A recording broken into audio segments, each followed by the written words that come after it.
Hello everyone, and welcome to episode 2 of our new Let's Talk series. First of all, I want to thank everyone for the response that I got from episode 1. It seemed everybody really enjoyed it, which makes me just that much more excited to dive into this week's episode, which is about tools that I like to use, kind of tools of the trade, so to speak. Now, not everybody is the same. These are the main tools that I like to use very frequently, no matter what kind of piece I'm working on. So we're gonna kind of take each one, we're gonna talk about it a little bit. I'm gonna show you kind of how I use them, why I use them, and just kind of explore this little group of items here, all right? So let's get started. So for the sake of today's episode, we are going to be working with the Miniature Secret Garden from Johanna Basford, as well as the Castle Art color pencils, because we're going to need to lay some color down so I can show you how to use these tools, how I like to use them, how they work, all that. So we're going to go ahead and start with, we're going to go to the back where we have these two teapots. Now, Johanna has this one drawn with all of her design, and then this one is blank. This is the one we're going to utilize today. Now, we're not doing a full-scale drawing inside. We're just going to go through some of the pieces and do different things to this to kind of try and show you how each of these items would work. So, first item we're going to use is actually a pretty simple one, and honestly, you could probably use whichever kind of pencil that you have at the house, or mechanical pencil or whatever else. These just happen to be the ones that I like to use. These are the Faber-Castell 9000 art set, so it's got all of these different pencils on the inside. This one's out here. So based on lead hardness, what you like to use, so you've got anywhere from B, HB, 3B, another HB, 5B, 2H. So that has a lot to do with the softness of the lead. Now, if you're just sketching things in, it honestly, it's not as big of a deal. So we're just gonna grab just the HB one here. And the links for everything we're using today is going to be in the description below. So if I am drawing my own designs, what I want to go ahead and do is sketch it out lightly. I don't want to press too hard because it's going to be harder to remove those lines later when we go back in. So we're just going to do a few simple little leaves. Don't even know that I'm going to do them in the Johanna style, but we're just going to sketch in just a few leaves here. We're going to go real light because we are going to want to erase this when we're done, okay? All right, so we're just gonna sketch in a second leaf here. Okay. And then let's give ourselves a little flower here too, okay? So like I said, these just happen to be the pencils that I use, but in general, it's always handy to have a pencil on hand just for if you're wanting to add your own little bits or bobs, for you just kind of sketching in. And then what I like to do after that is I like to use the Copic Multiliner, and this one is what I'll use to go over the pencil. And this is all kind of building up to everything that we're going to be using here.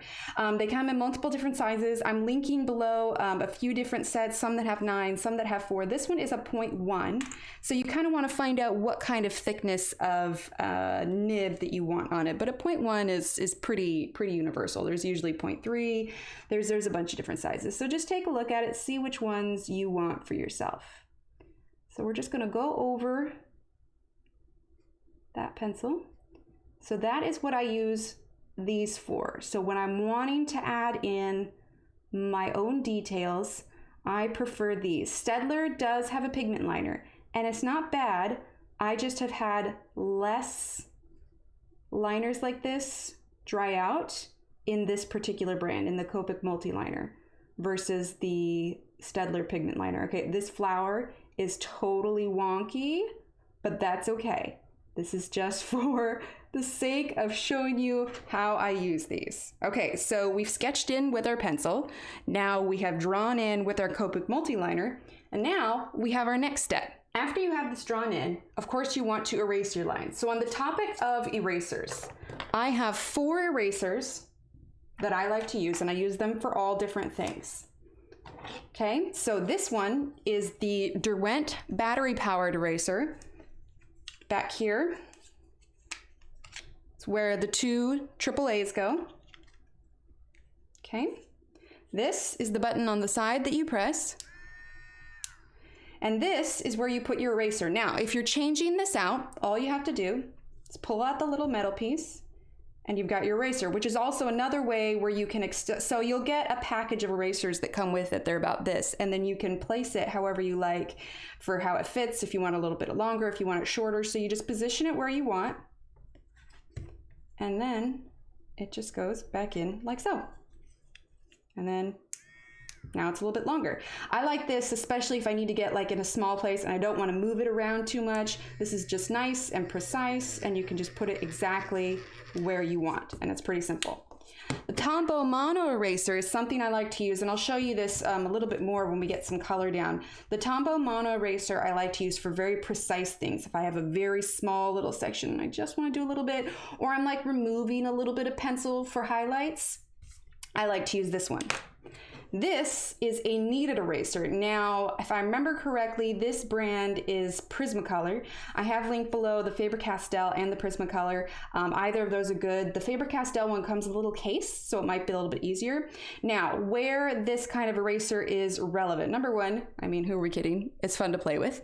But I tend to use these a lot more if I'm needing to just lift color off the page. Now, pencils, if it's a super waxy pencil, it's not going to lift too much. Where this is super handy is when you're using dry pastels. So you're doing like a cloud background, and we're actually going to pull out a little bit of pastels here in a bit, and I'll show you kind of how you lift that off. The fourth eraser that I like to use is the Staedtler Mars plastic eraser. This one is really good. If somebody were to come to me with a pink eraser and they'd say, hey, use this, I don't like to, because it leaves like, sometimes it'll leave dye on the paper and it's just not super clean. I like the plastic eraser a lot. The one thing you have to be careful is, you see I've used this a fair amount.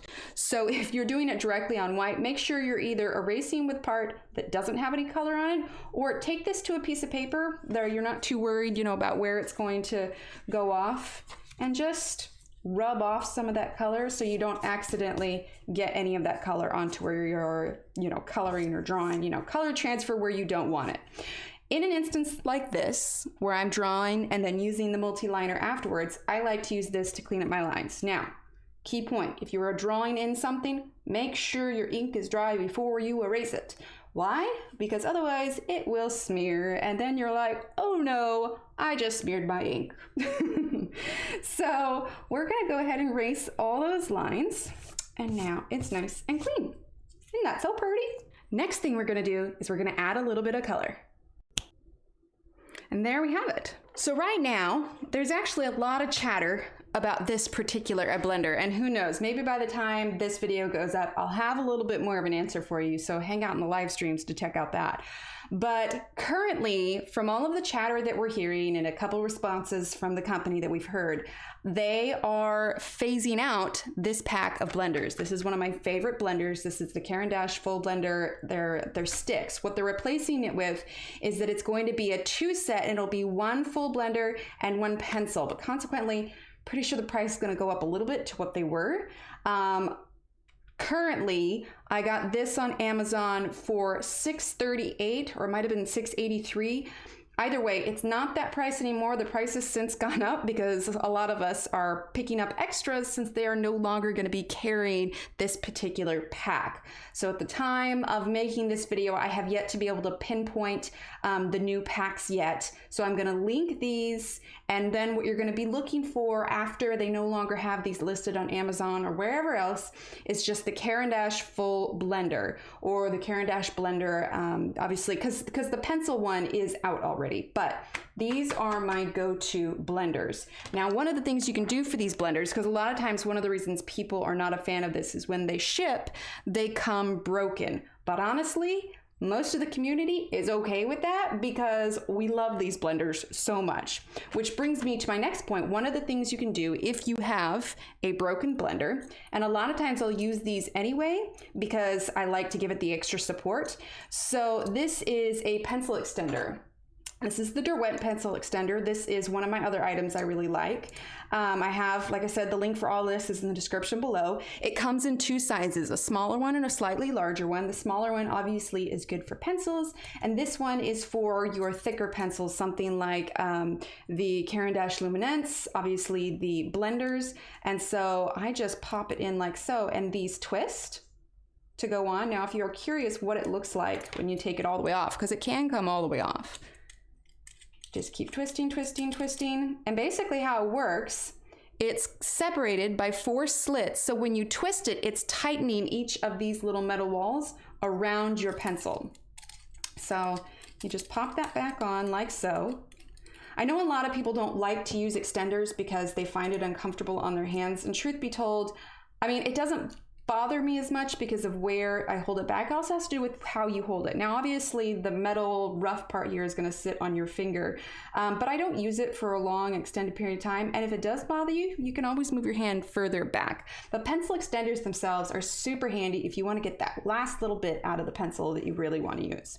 So I'm going to show you now how to use this blender and how I like to use it. It's absolutely amazing.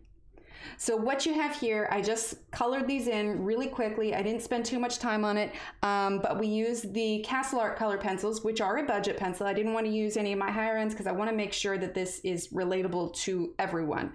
So we have the blender here, and I've added 2 greens, and then I've added a red, kind of a magenta on the side. And what we're going to do now is we're going to apparently snap the tip of our blender, but we're going to press. And what this is doing is this is kind of burnishing the paper. And what it means to burnish is that you're flattening out that tooth and you're kind of filling in the small little spaces behind the texture. And as you can see, ooh, I just blew that away. You know what actually would have been good for that? My brushes, which I'll get into in a minute, which are another item I like to use.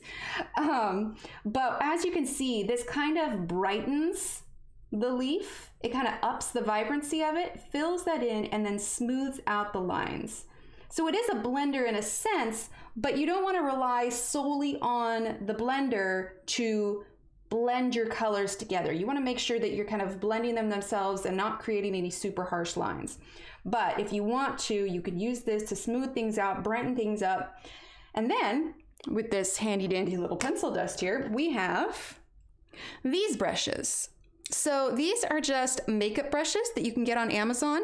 I had another one that was gifted to me by a friend. These were gifted to me by another friend. When I lost the first one, at some point, I'm not sure what happened to it, kids, whatever else, but I misplaced it. But I actually have that one also listed in the description below because it's really good. So these ones are kind of fun. You know, you got a rose shape and rainbow. The other one is almost like a fan makeup brush, but they're just under makeup brushes on Amazon. They're not too expensive, but the reason that you want to use a brush is because if you take your hand and just swipe it, there's the chance that you could smear it. And this happens a lot with Prismacolors because it's so pigmented, you'll get streaks across your page. So if you find like, hey, where did these marks come from? It's odds are it's because you were using your hand to swipe it. So if you use something like the brush, then that just gently sweeps it away and you're not smearing it onto anything else. So these are super handy, and all 3 of the other fan one that I have misplaced is going to be listed in the description below.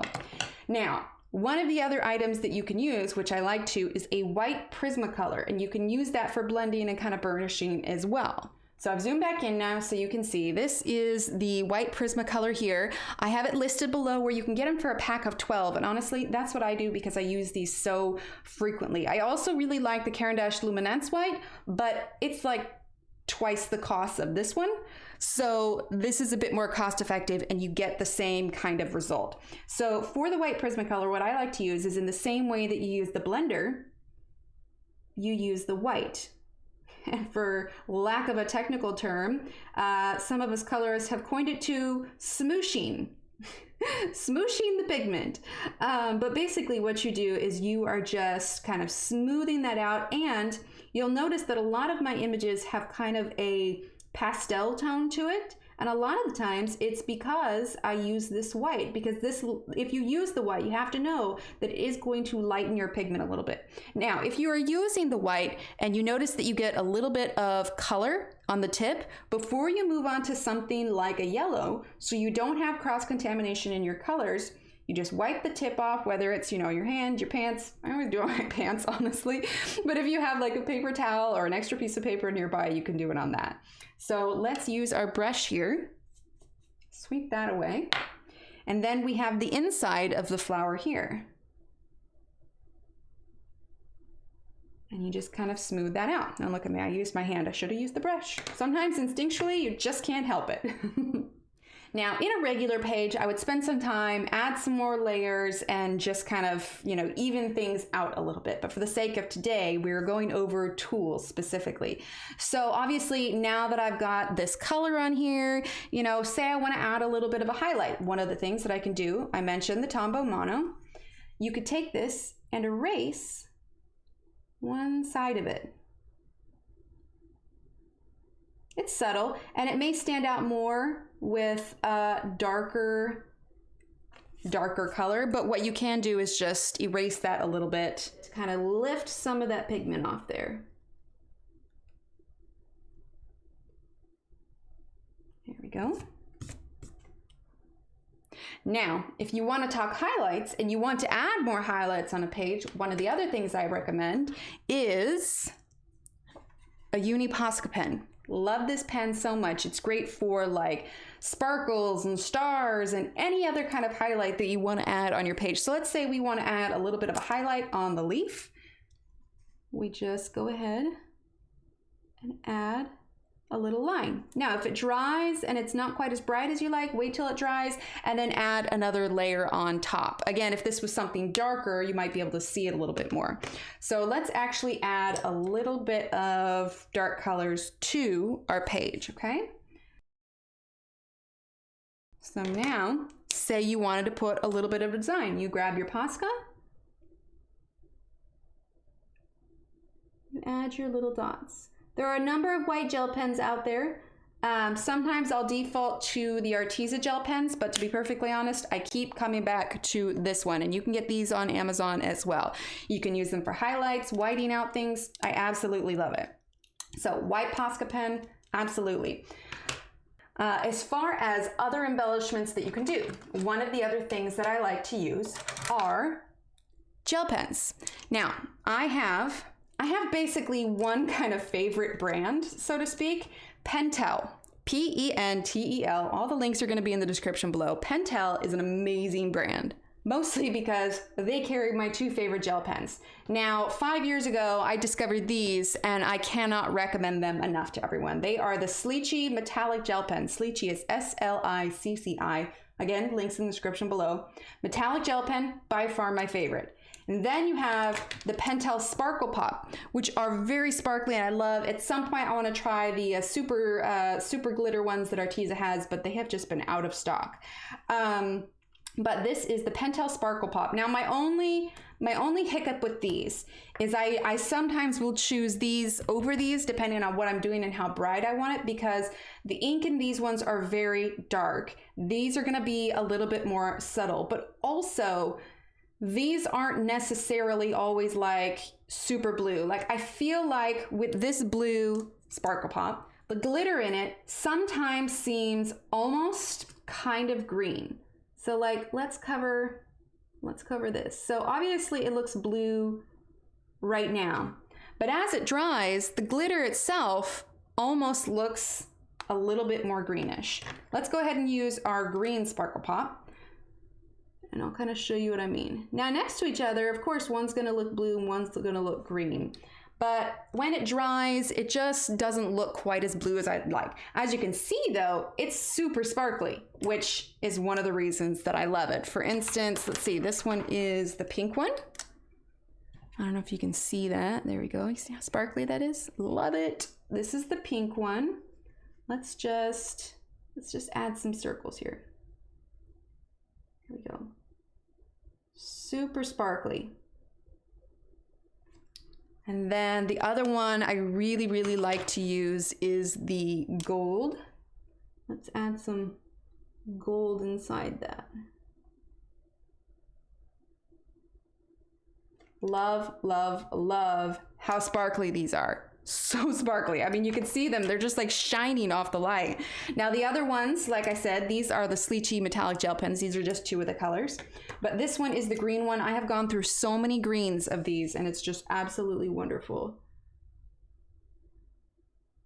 They don't flow quite as strongly as the Sparkle Pop, but they're still just amazing and I've used them for years.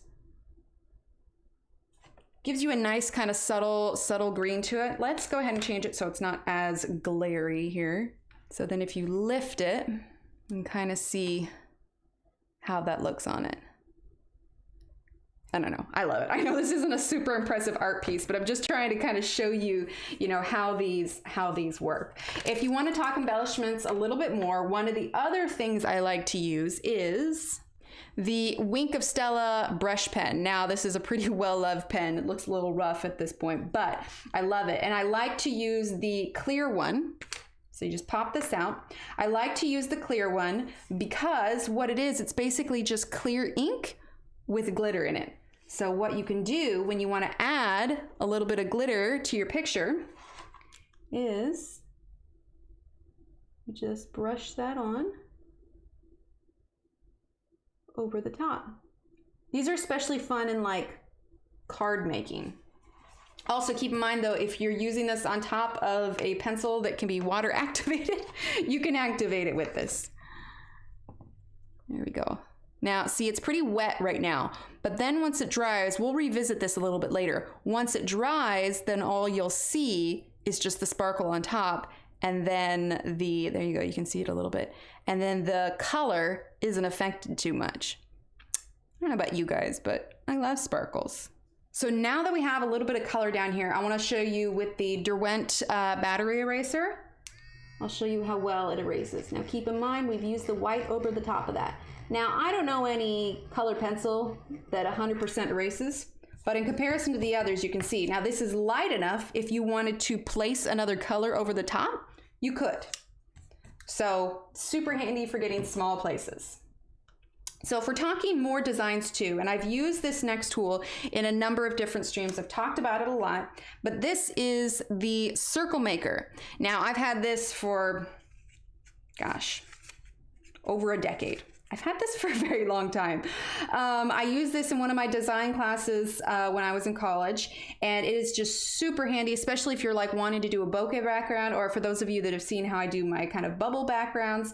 I don't use the spinner as much, mostly because mine's older and it doesn't spin as well as it should. I maybe should get a new one, but I like to use these stencils like a lot.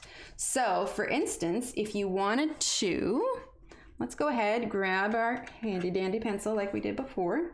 You can do it a couple different ways. You can use your pencil to help you draw circles for your design, or some of you have seen me use it this way before, where let's use this one, the 3/8. Go ahead and lightly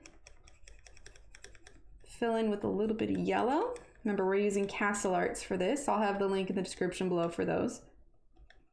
Okay, so we have a little yellow circle. Then you could grab something like this light green, place this here. Now, of course, any stencil could work for this, but I prefer this one, mostly because it's the one on hand, but it's just becoming so handy, so handy for different things.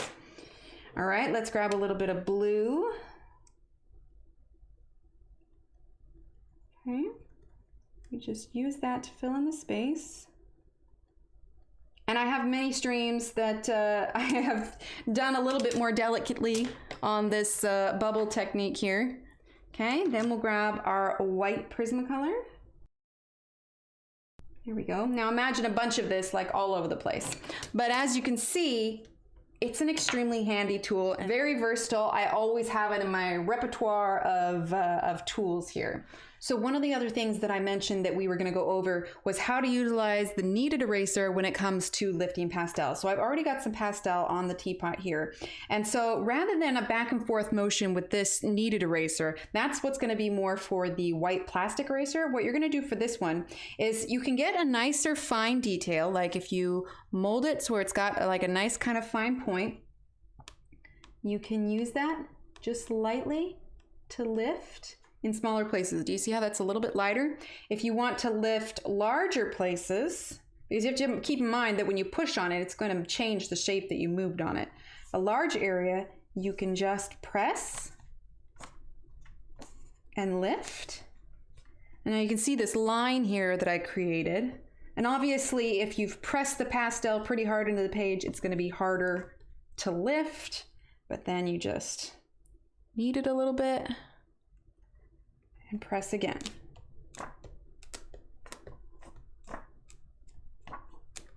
And then you've lifted what you want. Now, if you do want to swipe it, like I said, don't go back and forth, but what you can do is one long stroke. And you knead, and you go again. You can see we've picked up a fair amount of that pastel, actually. Okay, so one of the other important things that you need for your pencils is, anybody? A sharpener. Now, I have 3 main sharpeners that I like to use. I recently only had 2. The 3 sharpeners are the Dahl 133. This one is the Staedtler Norris sharpener. And this one is the Staedtler, they just kind of called it the double hole sharpener. Now I know you're like, well, these are basically the same. I'm gonna show you the difference. First, I'm gonna show you this one. Okay, so we're just gonna grab our Castle Art here. It doesn't need to be sharpened too much, but you open it up like so. Okay, inside there's these little grippies that kind of help keep it in place. So less wiggle means less breakage. You open it up like so, and you just turn until you don't hear it kind of grinding on it anymore. You hear how smooth that is? Then at that point, you push the button and it releases. This is the tray where all of your shavings get left. So once that's full, you want to take it out. And here's the fun part. My chat actually showed me this one recently, so I can't take credit for this. I used it for years without knowing how to do this. But to dismantle it, say if your lead has come out, take this little black piece, turn it, righty-tighty, lefty-loosey, and then you can pull out the piece like so. And if you need to clean it or whatever else it is you need to do, you pop it back in, righty-tighty. And back here you'll see is the adjustment for the point that you want on your pencil. So you can just turn that based on what you want. I usually like to keep it as sharp as possible. So that is that. Also, you can decorate it with stickers. You can find these in the Etsy store. I'll put that in the link in the description below too.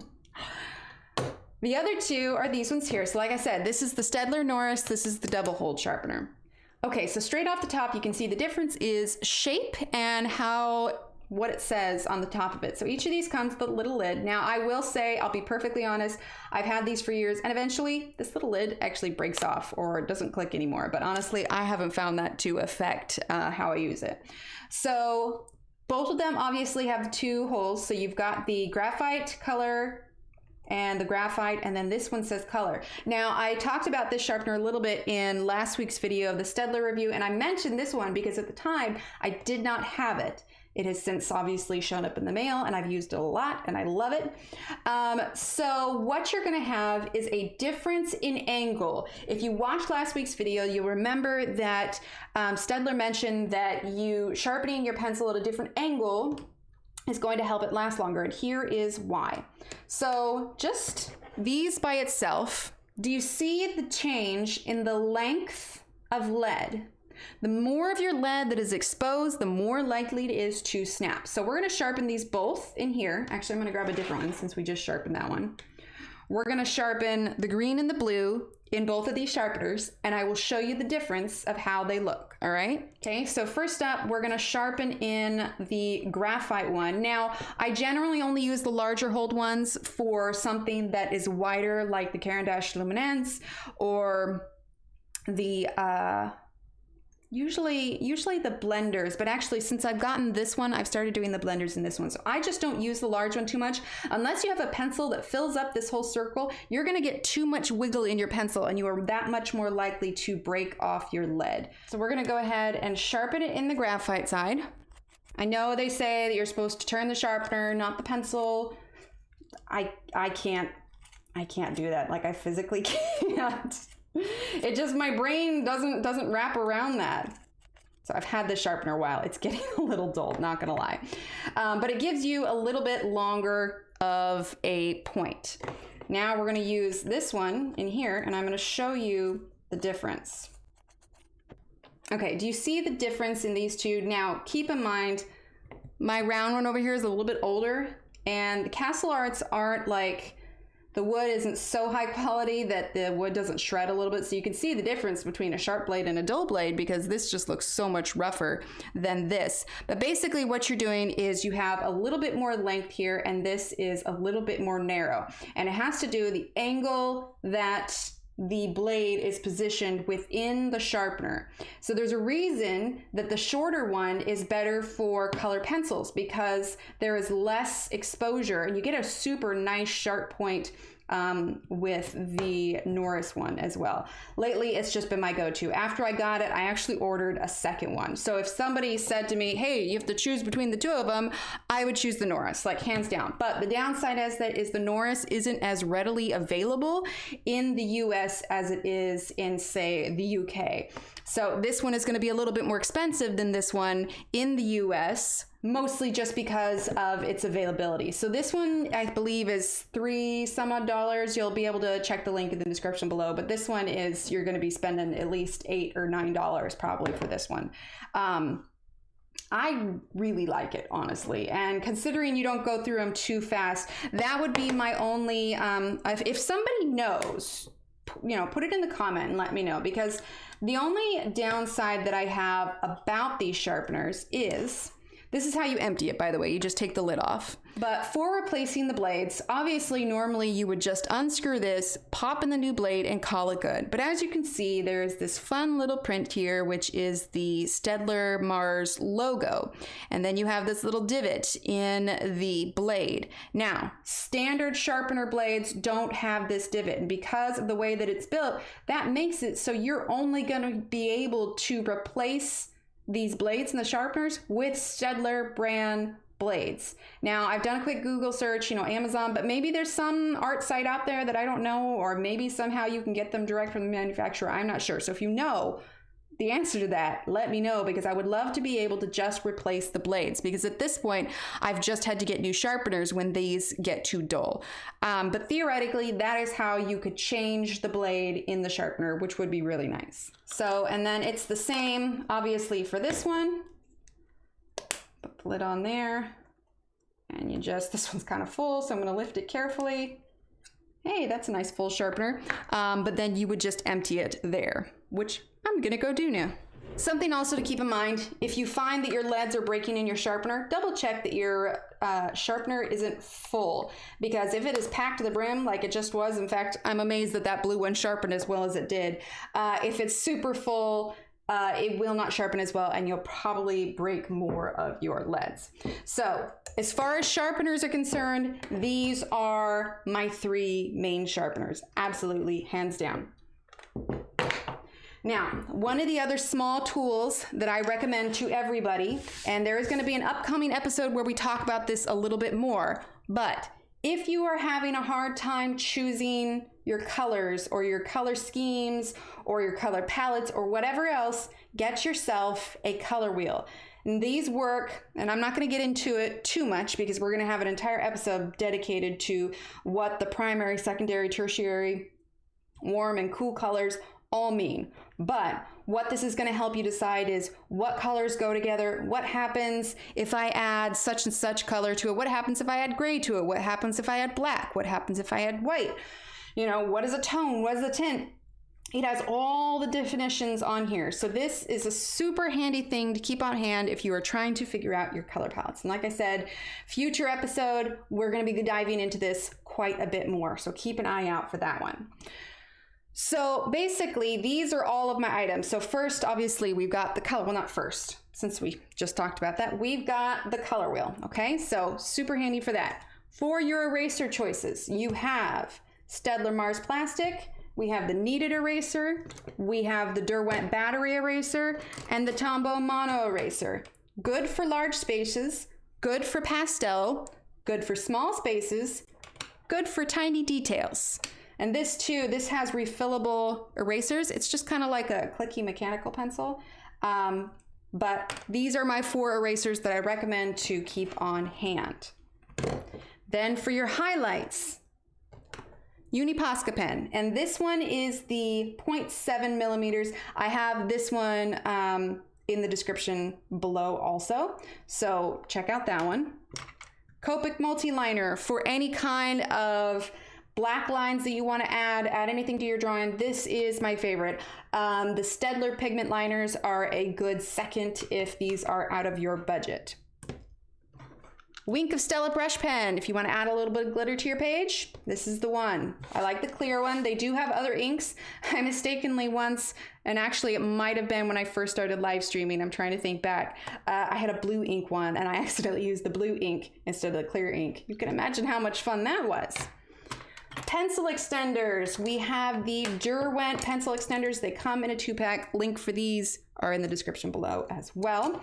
Since we have it here, the blenders, the Caran d'Ache full blenders. Like I said, if I find out where you can find the pencil and full blenders, I'll let you know. But these 2 packs of the full blenders are not going to be carried anymore. They will be replaced with the full blender stick and the blender pencil. There isn't any difference between the two except for the fact that one is encased in wood, and I think they're doing that because these do tend to break a lot, and that was probably a complaint they were getting a lot. But in the meantime, Caran d'Ache full blender, my absolute favorite, hands down. Gel pens. As we said, we have the Sleechy metallic gel pens and the Pentel Sparkle Pop gel pen. As we say in chat when we are live, words are hard. Pentel Sparkle Pop gel pens. Also very, very good. We have the white Prismacolor, which is right up there with the blender pencils. You want to lighten your colors, you kind of do a little smooshing. The white Prismacolor is your best friend. If it's within your budget, the white Luminance, the Caran d'Ache Luminance is also a good choice. This one's just a bit more budget friendly. We have the stencil circle maker. You can also use it to make the large circles around. If yours is a little newer than mine, because as you can see, like I even have paint on it, which is probably why it's not working. You can use these individual dots to create all your individual circles. Incredibly handy, incredibly handy. Then obviously for sketching and pencil needs, you could use just a mechanical pencil, that's fine, but this is what I like to use because it has such a range of different pencil softness, so depending on what you are wanting to draw. We have the makeup brushes for dusting off, for all of your pencil shavings, pencil dust needs. Always good to have in hand. You're going to avoid a lot of those sneaky little streaks that come right across your paper. And then like we just talked about, we have the 3 sharpeners. So the Staedtler Double Barrel, the Staedtler Norris, and the Dahl 133, which are all absolutely awesome. So that is all the tools I have for you today. All of these are going to be in the description below, along with all of the links you need to find them. Thank you all for hanging out and watch this. If you have any questions, put them in the comments below. I take a look at all of them and I get to them when I can, so I appreciate each and every one of you. If you are not subscribed yet, be sure to hit that subscribe button, as well as that little bell. You can click on it, hit all, and you will be notified when things go live. Next week's episode, we have an interview, which I'm super excited about, so be sure to stay tuned for that. And don't forget to catch our live streams, which are Monday and Friday, 8:30 p.m. U.S. Central Time, Wednesday, 10 a.m. U.S. Central Time, where we have fun and we chat and we color and we hang out and just in general get pretty goofy. So in the meantime, stay healthy, stay safe, and I'll see you next week. Bye.